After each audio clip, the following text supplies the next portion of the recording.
Breaking news just moments ago, we are now hearing that immigration officials have arrested a second person who was participating in those pro-Palestinian protests at Columbia University in New York City. Also, they have revoked the visa of another student. This all breaking right now. We're learning their names. Lakia Cordia, a Palestinian from the West Bank, arrested by immigration officers for overstaying her student visa. The Department of Homeland Security says it was terminated back in January 2022. Cordia arrested for her involvement in protests at Columbia last year.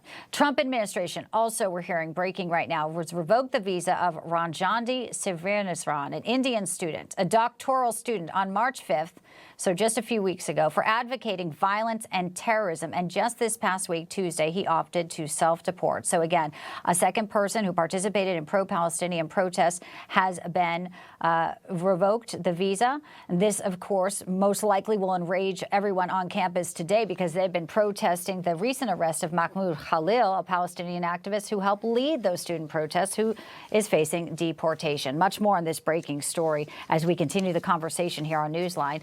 And we were showing you pictures of Columbia. Now, Mahmoud Khalil was arrested by ICE on March 8th. He was removed from housing, an apartment there at Columbia. He remains in detention in Louisiana.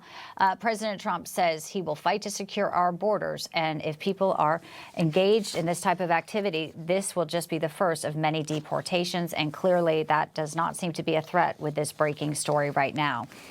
Well, securing the borders is a major issue, and pleased to bring in right now a congressman who is helping with that. Texas Congressman Brandon Gill, a member of the DOJ House Subcommittee as well, and the House Budget Committee, and just reintroduced here the Remain in Mexico bill. Congressman, great to see you. Tell us about this legislation that you're introducing. Thanks for having me on. This is legislation that simply codifies President Trump's Remain in Mexico executive order into law to make it permanent so that we don't have future Democrat administrations that unleash the same kind of hell on our people that Joe Biden and the Democrats did over the past 4 years.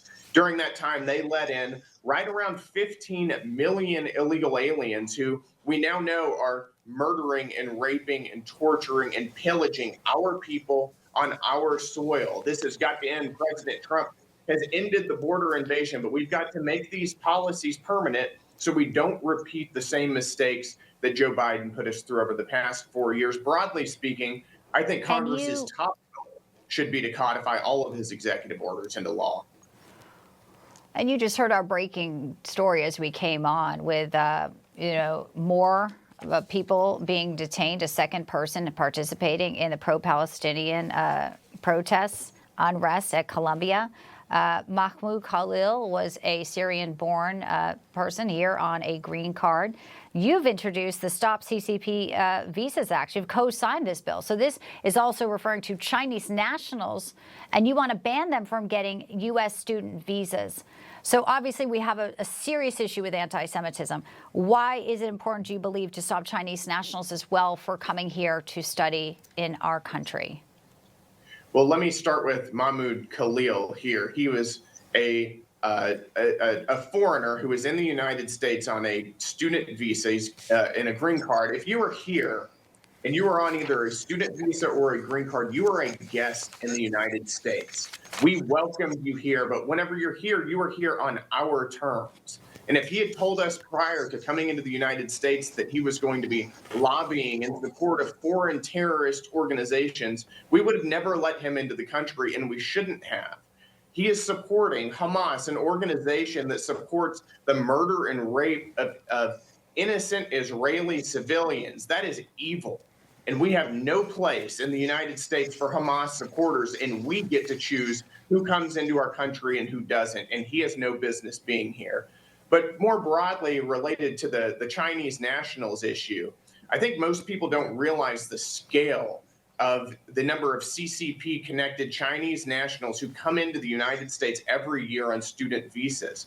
300,000 Chinese nationals come in every single year on student visas. And remember that the CCP in China is the United States' biggest geopolitical threat in the world right now, and it's not really even close. Why are we letting their people come in and have access to American educational institutions